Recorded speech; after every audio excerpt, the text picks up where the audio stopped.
Cycle सवार भालू की हैरत अंगेज सवारी।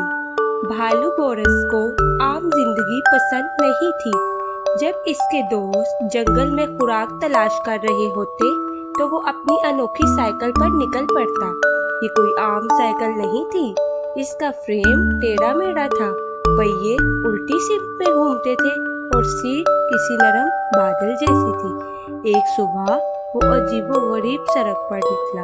सड़क रिबन की तरह बल खा रही थी, दरख्त उल्टे हो गए थे और फूल दबी आवाज में शायरी पढ़ रहे थे। आसमान में सूरज की जगह एक बड़ी घड़ी लटक रही थी, जिसके किनारे आहिस्ता आहिस्ता पिघल रहे थे।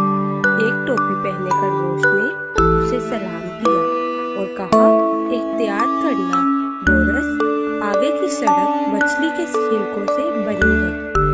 वाकई बोरस की साइकिल अब एक चमकदार फिसलती हुई सड़क पर चल पड़ी थी, जो कभी कभार मछली की तरह फड़फड़ाने लगती। वो हंसा और अपने चश्मे दुरुस्त किए। एक मुर्गी के पैरों पर खड़ा घर इसके साथ चलने लगा।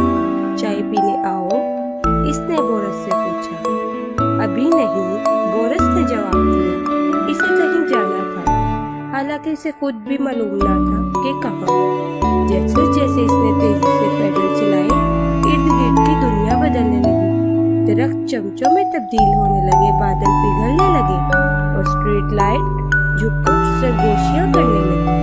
आखिर में बोरस को एक दरवाजा नजर आया, हवा में मुअल्लिक, बगैर किसी दीवार के। दरवाजे का हैंडल धड़कन की तरह धड़क रहा था।